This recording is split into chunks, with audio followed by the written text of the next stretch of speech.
Hey, what's up, Roxstars? It's Rox with a little bit of talk about what's at the top of the blog. So let's get to it. I say I'm gonna take some time off, y'all. All the cashiers, they was like, somebody stole her truck. It was like you could hear it all throughout the store. This Rox coming to you today with a review for Love and Marriage Detroit, Love and Marriage Huntsville, our book 4, Real Housewives of Atlanta. Let's get to it, shall we?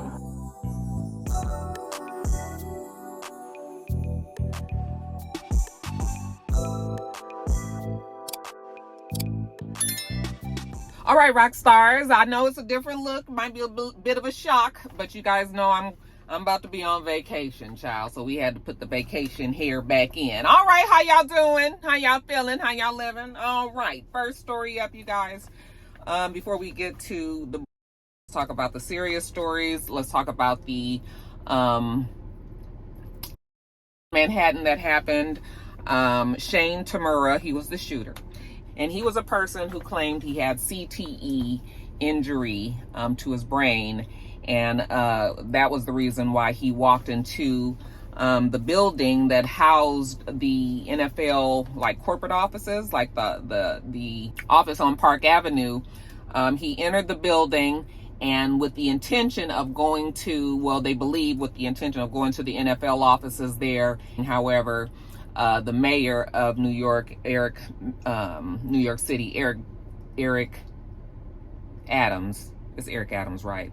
Forgive me if I'm getting that wrong. But the mayor of New York City said that he went to the wrong bank of elevators. So you guys know how the elevators have different floors that they stop at. So where he stopped at, I guess he assumed that he was at the NFL offices, but instead he was at the offices of Rudin Management. But he did not know that, went in there and just started open firing and ended up shooting 4 people.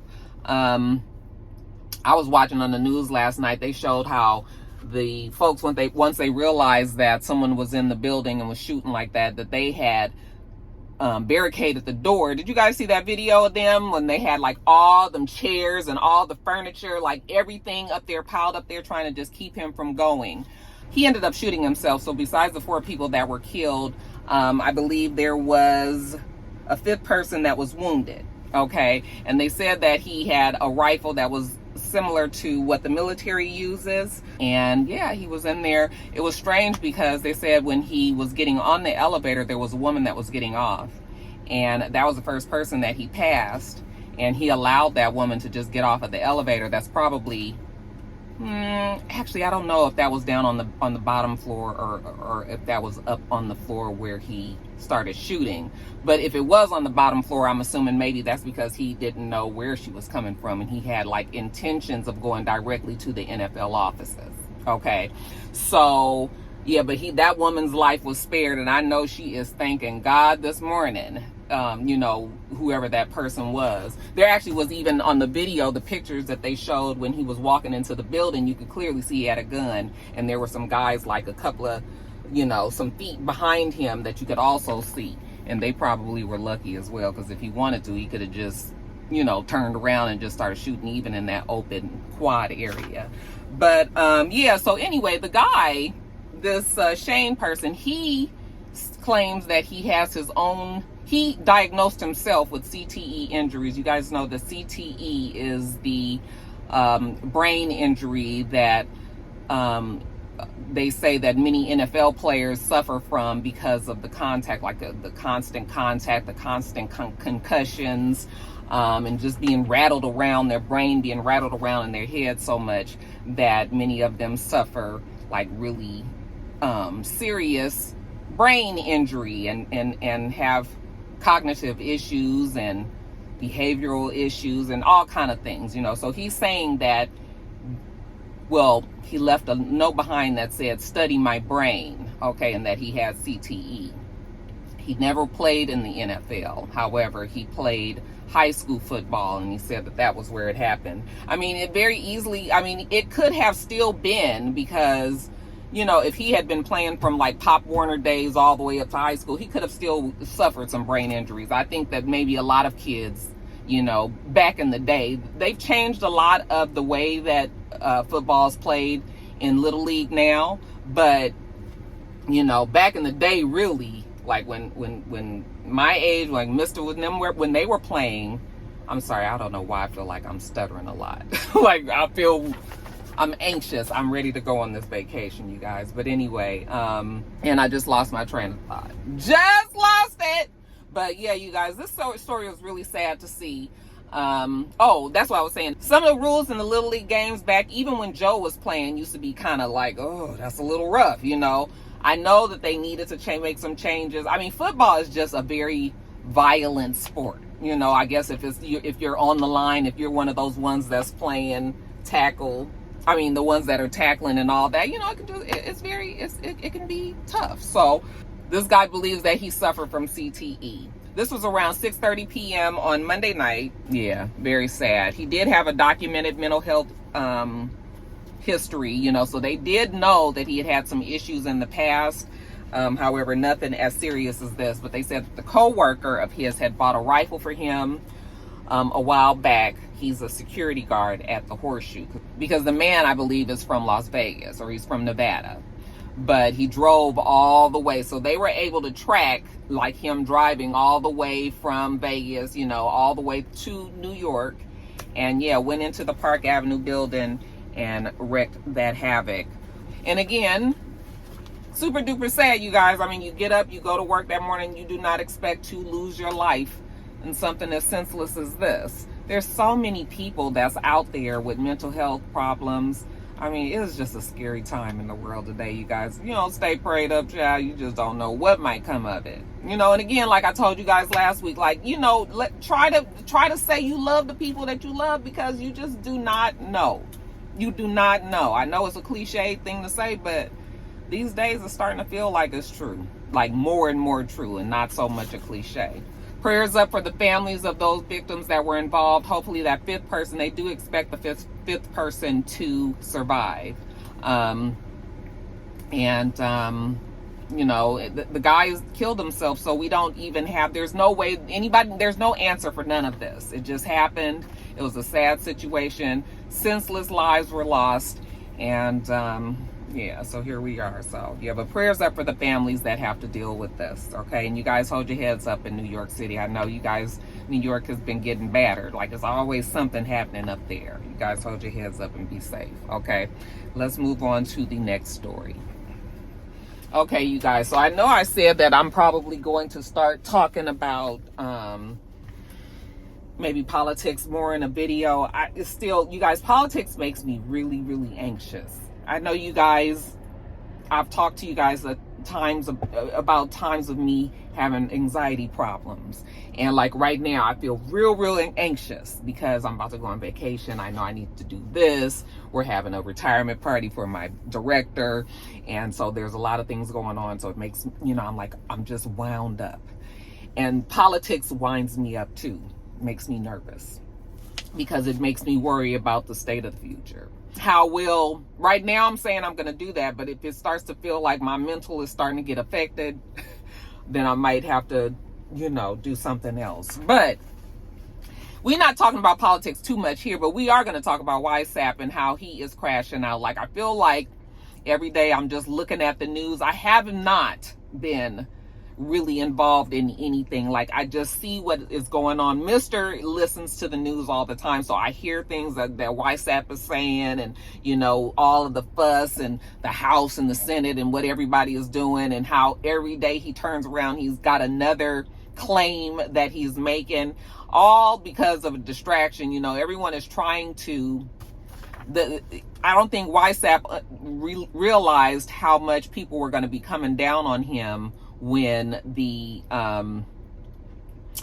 tried to cover up those Epstein files. You know, when they said that they were going to talk about those Epstein files, and then all of a sudden he said that they didn't exist. And that's when people were like, wait a minute, hold on, because you clearly said, your chief of staff said it was on her desk and she was going to be looking at it. So what exactly was on her desk that she was going to be looking at if you saying that they don't exist? So then that turned up, and it turned into a big thing. And actually, I'm watching it, and it seems like it's mushrooming. And every day when I see something else that YSAP is saying, it makes me smile, because I'm like, he really is crashing out. Like, he's just really trying to find something for the people to latch on to believe so that people will start to not think about this whole Ghislaine Maxwell and Jeffrey Epstein shit that's going on. I know that he is saying now that he may pardon Ghislaine, or I think is that how you say her name? I think that's what they're saying that YSAP is trying to do, trying to get her to keep from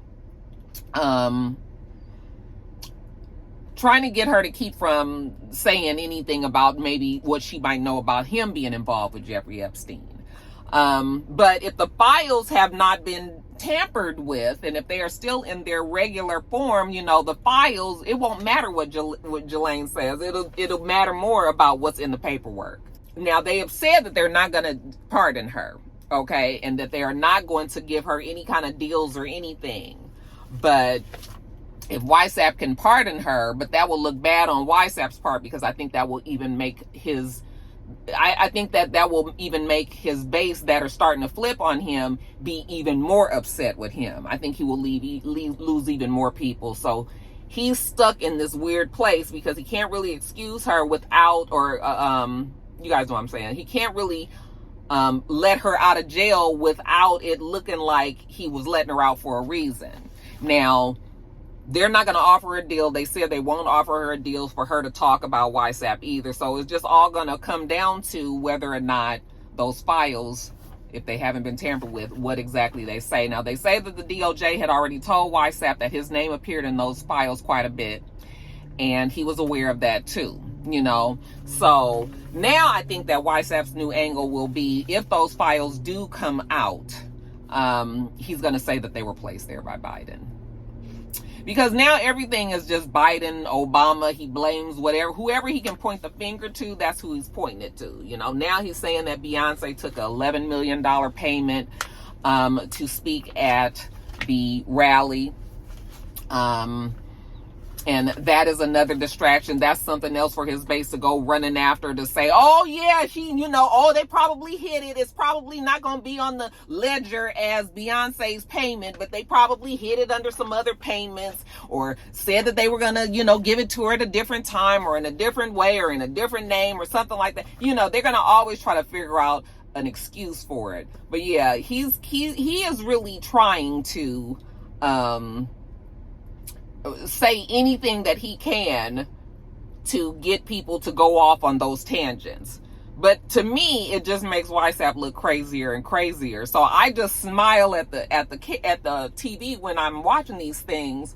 But it's also very scary, you guys, and it's serious. Like, to me, it feels like YSAP might be even going through maybe some dementia, senility, like, I don't know. It just seems like something is not there. Some of the things that YSAP claims, it's just, I don't know how any rational person could believe the things that come out that man's mouth. And it just amazes me that his team, especially his chief of staff, is able to get up there and comment and just say the things that she say with a straight face. I just be like, girl, and you mean that too, huh? Okay. YSAP yesterday said that the reason why him and Jeffrey Epstein fell out, because you guys know that that's always been the talk, is that they were friends until they weren't. And they weren't because, well, YSAP told us yesterday.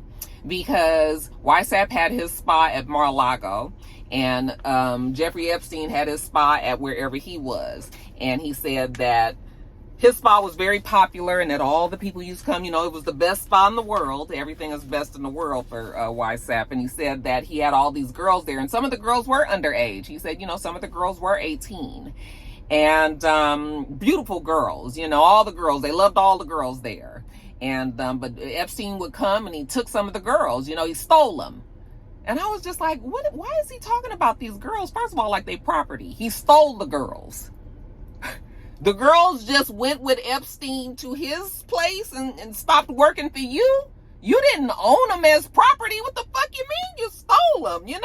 Craziness.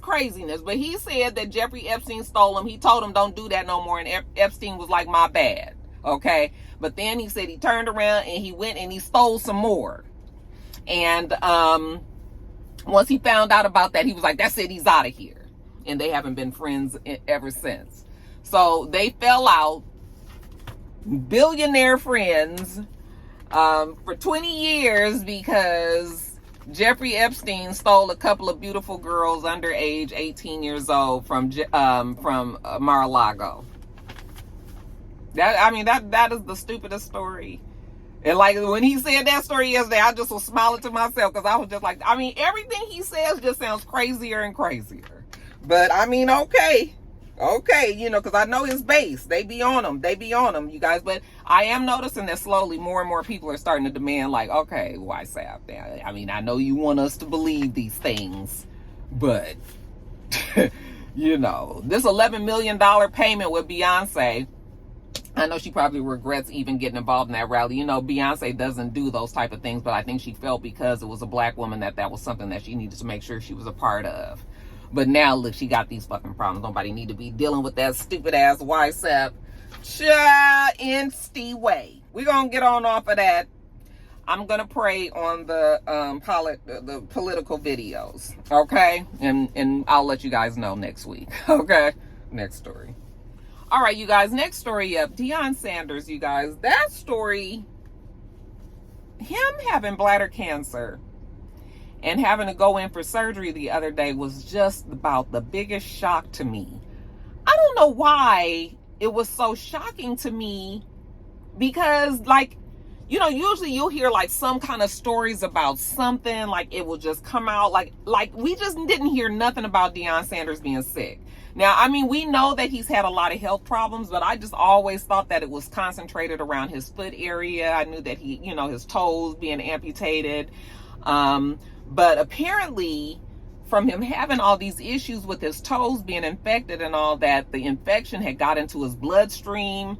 And he's been fighting off a lot of infections just from dealing with that. You guys know he's not diabetic, I don't believe, but I think he's had injuries just from sports injuries and different things that have happened. If I'm not, you guys can correct me if I'm wrong, but I believe that the infections and shit, all of a sudden that might have been contributing to how he got cancer. I don't know. I'm not the real rock star doctors, y'all chime in here, but he's just really been having a go at these damn health issues that he's had. The foot, the toe, and now his bladder. We saw a video because apparently there's a vlog that his kids do on YouTube as well. And they vlogged when he went to the hospital for his surgery. And they vlogged. See, now I'm thinking oh, maybe this isn't happening in real time, because if they vlogged it, then that means that was probably some time ago. Okay, and maybe we're just seeing it now. I probably should have did a little bit more research on this, you guys. I apologize. But maybe that makes more sense. Maybe the vlog was of what had happened already, and they were just finally sharing it with us, that he had bladder cancer and he was going in for surgery. Now, in the vlog video, also what threw everybody off was Karreuche was there. Okay, Karreuche. Shout out to the old rock stars that's been here a long time. Y'all, you know I used to fuck her name up. I work real hard to make sure I say that girl's name right now. But Karreuche was in the video, and I was like, oh, because you guys know Tracy Edmonds, Babyface's ex-wife, him and Tracy were in a relationship for a long time. And so when he started having the issues with the foot again, and when he had those toes amputated, Tracy ended up coming back. I thought maybe they were getting back together, but she was there kind of trying to help him, because I guess he didn't have any help and she was still his friend and still wanted to be there for him. But not now in this video, Karreuche is in there, and it was so starkly apparent because she was by herself. So it wasn't like it was a whole bunch of friends and family and all that around and, everybody there. It was a very intimate, is Deion in the hospital with his doctors and Karreuche there, so that's somebody usually you have there that's really means something to you. So, of course, everybody is like, oh, so are they in a relationship? Well, she was holding his hand. I think it's probably safe to say they at least mean something very special to each other. Okay. I looked up their ages. She's 37. He's 57. People were like, oh, that's a big deal. I was like, no, to me, that's not a big deal. Once you get 30, 35, you just grown now. Okay, you be with whoever the hell else you want to be with. You know, that's a 20-year difference. He's 57, 37. I don't think there's a problem with that. I don't see a problem with that, you know. But yeah, it was really interesting to see, you know. Karreuche, she moves pretty much in silence now. You know, her relationship with Chris Brown was so loud and out in public and toxic and all that. You know, I've noticed that any other relationships that she's had since, that she's tried to keep them pretty quiet. We know that she was with Big Mensa, like that. I think that there was a rumor that she was with the big guy. Is that his name? And then there was rumor that she was with Quavo, and now Deion Sanders, you guys. So interesting. All seem to be three very different guys. I just wonder what it would be like to be in a relationship with Deion Sanders. He's such a big personality, child, and it looked like that would be tiring. The Deion Sanders and the Will Smiths and the, who else seems like they would be real tiring to be with? Child, Ray J. Well, we gonna talk about him in a minute. But anyway, you guys, that's that on that. No, that's not that on that, because I didn't finish telling you guys. So yesterday they had a press conference, or maybe it was 2 days ago. They had a press conference with Deion Sanders and his doctors. And his doctors got up there and said that they did talk with Deion Sanders and his family, and they had come to the conclusion that this bladder cancer, you know, they could either treat it or they could remove it altogether. Him and his family decided that they wanted it removed altogether, and so that is what they did, and they were happy to report that he has been cured of bladder cancer. Okay, and you know, so Deion Sanders was happy about that, and he said they're moving forward and all. You guys know he is the coach over in Colorado at the university. Boys plays football as well, you know. So I guess he's just trying to just move forward with things, trying to kind of just look at this as a blip. Maybe they probably would not have even released that documentary, now that I think about that vlog, I should say. They probably wouldn't have even released that vlog had he got a different what's the word? Not diagnosis, but a different, y'all know, real Rockstar doctors, help me out. But prognosis, that's the word, prognosis, I think. But since they said that he's cured of bladder cancer, you know, they let us know what went on, and but he's good now, and we moving forward. So I know that Colorado's happy about that, because they say that since Deion Sanders has been at that school, that he has completely turned around that athletic department and has made so much money for that athletic department. You know, the tickets to the games, that's like the tickets to go to, that's the games to go to. So yeah, it's a big number now. They definitely want Deion there, you know, and we want him to be here too. You know, we like Deion Sanders. We want him to be here a long time. So I'm glad to hear that he did beat cancer, because what do we say every time we hear about somebody having cancer? Fuck cancer. Next story. All right, you guys, next story. Let's talk about old Puffy Puff. All right. Actually, we ain't got that much to talk about. This is just, you guys know that Puffy's been trying to get out of jail ever since he was placed there by Judge Aaron Subramanian, I believe is his name. And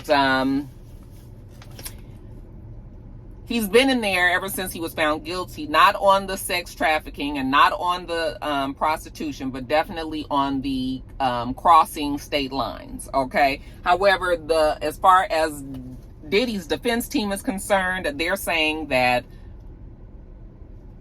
basically he is being punished for being a swinger, and being a swinger is not against the law. Okay, even though he did what he did, I guess they still feel like it's not as serious as everybody is trying to make it seem, that everybody was consensual, even if they were breaking the law. They all still wanted to be traveling across these lines and all of this, so they don't see why Puffy cannot get out. Okay, Puffy has put in to the judge and said, listen, he is not going to squander away his second chance. Okay, now that he is not going to jail for sex trafficking, he wasn't found guilty on the RICO charges or whatever, you know, that he's eager to get out and prove to everybody that he is a changed person. He cannot do that if he is sitting up in somebody's jail. But of course, prosecution was saying that he is still a danger to society because, you know, he was reaching out to the victims. Now, The defense has put in the motion again. Please let him out, you know, and now the judge is ordering the prosecution to tell them at some point, I think actually by tomorrow, Friday. Well, you guys are seeing this on Thursday. Right now is Wednesday. I'm doing this early. But you seeing this on Thursday. I think on Friday, I think the judge said by Friday the prosecution has to have put in their paperwork saying why the judge should not let him out. Otherwise, maybe the judge is considering letting him out. You guys know he is scheduled to be sentenced on October 3rd. And he wants to be out with his family. Okay? He has his 7 children, and he said that he knows that if he made any mistakes, any moves that, you know, he's not supposed to make, he knows that might jeopardize the freedom that he has to be with his family, with his kids. So, you know, he's not going to do anything, you know, please let him out. And now the judge is like, okay, prosecution, y'all better come up with an argument, because maybe they about to change my mind. Okay? So we'll see what happens. I mean, October 3rd will be here before you know it. I mean, if they let him out August, September, it will just be 2 months, and then he'll be right back in. To me, it seems like it would just be easier to just stay in there. I mean, I know that is so easy to say, you know, because I'm not in jail. But it just seems like you would want to just stay in there so you can just try to build up all of your time, and that could be part of your time served. It's like, oh, because once you leave, I swear it'd probably be even more depressing to have to go back, you know? It's just like, damn, I'm already out. I got to go back to that bitch? Like, no, you know? So, but I mean, I understand. You in jail, you want to get your ass out, but if you got to go back, that would make me sad, even sadder. Now, you guys know that Puffy's, well, his Christian and the twins, of course, they don't have a mother. So if Puffy goes to jail, you know, the defense is saying, like, you know, they won't have their mother or their father, so at least let them have this little bit of time where he can be with them for those couple of months. So, you know, we'll see. But it's starting to feel like maybe the judge is gonna let him. The judge might be thinking about letting him out. But then somebody told me that the judge did deny it again. I think somebody did put in my inbox that he did deny it again, but I didn't see that on any of my research that I did, but I might have missed that. So maybe after you guys have seen this, maybe the judge has already told, maybe the prosecution has already put their paperwork in, and maybe the judge has already told them no again. Okay?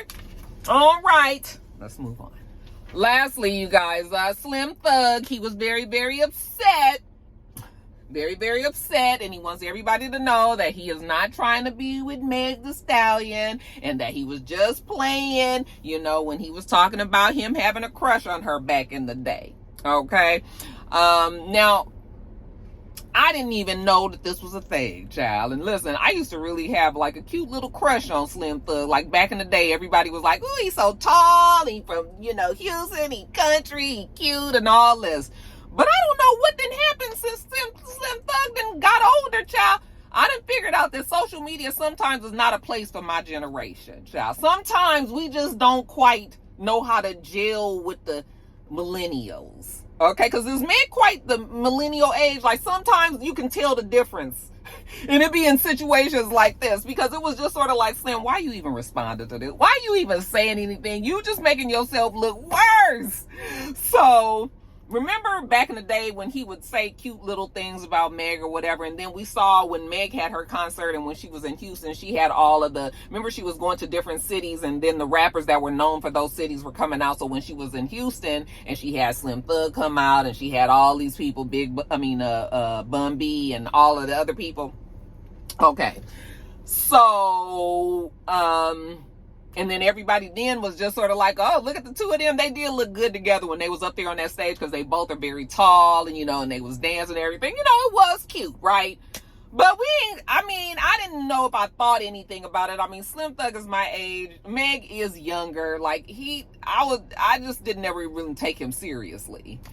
But I guess people was taking him seriously and all. So I guess people had been teasing him since Meg came out with this relationship with Clay. You guys know her and Clay are together, and now they just had that big foundation fundraising party, and that's a big deal and all that. So, you know,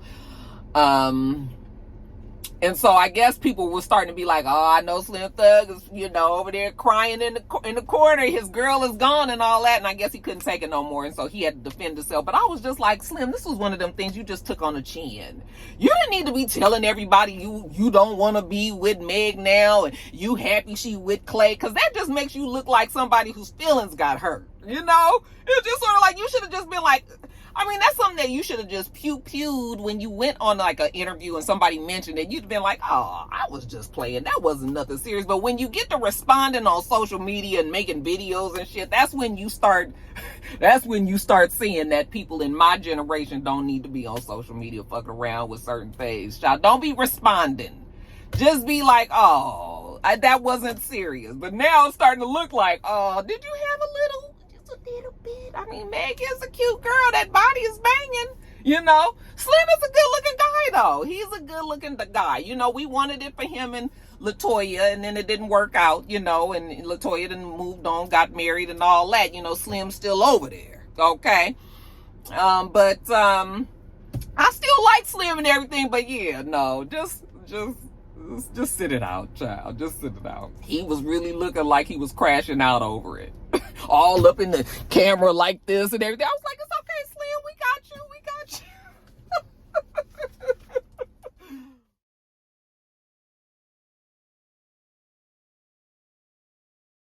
All right, you guys, that's it. Let me get on off of here and get in here to this dessert social that we're having for my director. I am really going to miss him. I am really, really going to miss him. He is... it just hit me last week that I wasn't realized. I think I wasn't dealing with the fact that he was leaving. I work very closely with him, and now that he is leaving, his absence is going to make my job so much harder. It shouldn't, and potentially it won't, but I believe it's going to get a whole lot harder. It just makes me so sad, you guys. So let me go in here and pay my respects and, you know, shed a little tear, and then I'll come back for the part 2. We do this every single week, so make sure you thumbs up the video, comment, and subscribe, and make sure you come back.